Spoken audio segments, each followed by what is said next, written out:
Bonjour sur Mwassa TV et partout à travers le monde. Je vous salue et je vous demanderai de pouvoir aimer la vidéo, partager, liker, partager, commenter. Nous, on parle politique. Nous analysons les faits politiques, principalement pour la République démocratique du Congo. C'est ce qui nous préoccupe, c'est la vie des Congolais et les Congos en général. Nous sommes en train de parler de manœuvres machiavéliques qui étaient en préparation avec ces fameux former president of Republic of South Africa, Thabo Mbeki. Cet ancien président de l'Afrique du Sud joue ce qu'on appelle en français du sale jeu. Le Congo se prend son pays et le Congo ne lui a pas mandaté de pouvoir faire un travail ou peut-être organiser des forums ou peut-être des conférences in ABF. Non, nous sommes nous-mêmes là, les Congolais, nous sommes là. S'il y a des choses à faire, nous allons les faire par nous-mêmes. On n'a pas besoin de lui. Il n'a ni qualité, ni droit. Moins encore, il n'a pas reçu aucun mandat de la part de notre commandant suprême et chef de l'État. Nous avons notre chef. Il a été élu. Pour le reste, les mécontents, les frustrés, les acteurs politiques de l'opposition et même des rebelles à qui la Constitution ne permet pas de pouvoir prendre le pouvoir au moyen des armes. La Constitution de Sun City ne leur a pas permis de pouvoir prendre le pouvoir au moyen des armes. Ils ont tué nos frères. Et nous n'avons aucun intérêt de négocier ni de dialoguer avec les tueurs ou les rebelles. Les gens qui peuvent avoir leur marge de manœuvre peuvent avoir leur opportunité de pouvoir prendre le contrôle de la RDC, c'est-à-dire gagner les élections en 2028 s'il y en a. Ce sont des politiciens, les opposants, si seulement s'ils sont forts pour pouvoir prendre le pouvoir. Nous n'avons pas d'autres voies par lesquelles on peut accéder au pouvoir si ce n'est passé par les élections. C'est ça. Donc, tous ces manœuvres machiavéliques de Thabo Mbeki n'ont pas de place. Et le gouvernement sud-africain a déjà instruit qu'il n'y ait pas de manœuvres comme ça. À notre grande surprise, le caméléon qui n'a jamais tenu, on ne sait même pas pour quelle raison on lui donne des crédits en République démocratique du Congo. Le caméléon que Papa Etienne Tshisekedi wa Mulumba a déclaré. Kanyangiri, ici Kamere Kanyangiri. C'est un caméléon. S'il n'est pas content avec le gouvernement ou le régime en place, il ne peut que quitter et aller en opposition, comme ce qu'il a fait dans le passé.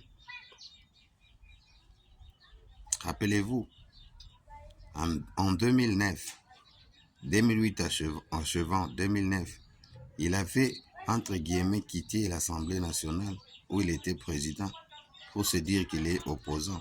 C'était des manœuvres, c'était une possibilité que les infiltrés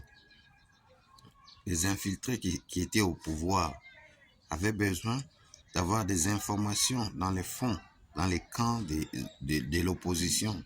Et l'unique opposition qui vibrait à cette époque-là, c'était l'UDPS.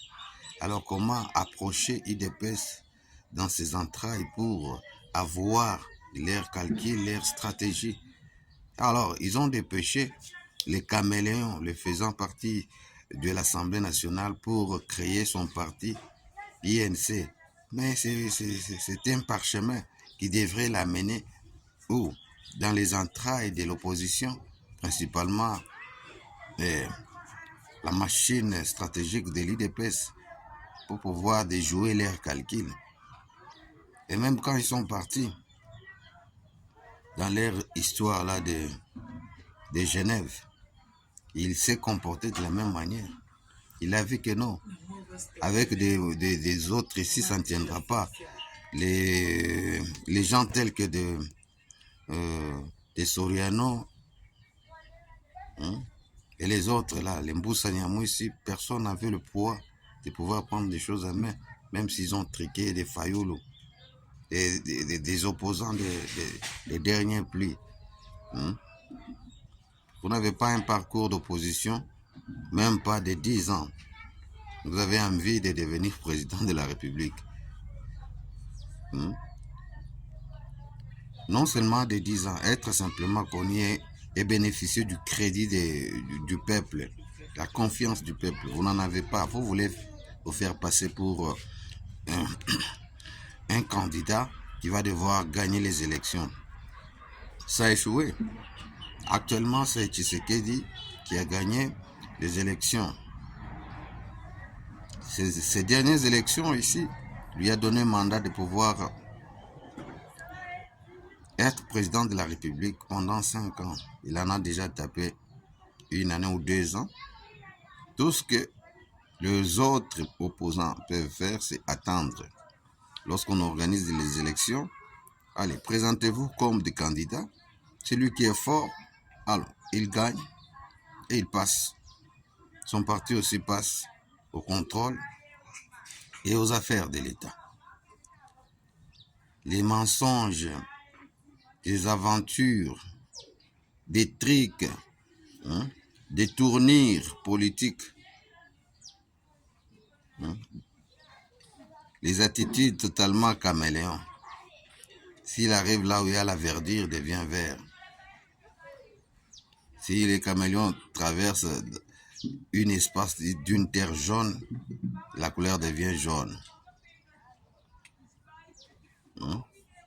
Ce comportement-là justifie que non, il n'y a pas de politicien. Donc quelqu'un qui n'a ni vision, ni crédibilité, ni personnalité. D'abord, quelqu'un qui vole aux yeux ouverts l'argent de l'État qu'il a déjà bouffé, n'a jamais remboursé. À cause des compromissions, à cause des arrangements politiques, l'argent de l'État qu'il a bouffé de 100 jours, il n'a jamais remboursé. Les préfabriqués, des maisons préfabriquées qu'il a amenées jusqu'en Tanzanie, il n'a jamais parti là-bas pour aller les prendre. Il n'a jamais payé l'argent pour le dédouanement. Et cet argent est parti où? En fait, ce sont des antivaleurs dans la classe politique congolaise qui nous poussent, nous, à dire que non, au Congo, nous n'avons pas de politiciens, nous avons simplement des coopérants, des commerçants en politique, des commerçants, mais ils n'ont pas qualité de pouvoir se battre dans la poitrine, dire qu'ils sont des hommes d'État. Non, un homme d'État tient sur son propre respect dans la conduite, dans sa manière de faire les choses. C'est pas en faisant trop de discours en français et présentant des diplômes qui justifient que tu es un homme d'État. Non. Ce qui importe au peuple, c'est quand on voit les résultats de ton travail. Si les résultats sont moindres et si ta conduite est compromettante, tu n'es pas digne d'être un homme d'État. C'est un peu ça. Au Congo, on a une crise terrible des hommes d'État. On n'en a pas. Nous avons plus de voleurs. Quelqu'un qui accède au pouvoir, on lui donne le ministère, on lui donne une responsabilité dans les échelons élevés. C'est pour faire quoi? Voler. Lui, il est là juste pour voler. La plupart, ce sont des voleurs. Matata Pony est où? Qui a fait fuir Matata Pony? Il a échappé à la justice comment? Les soipantes.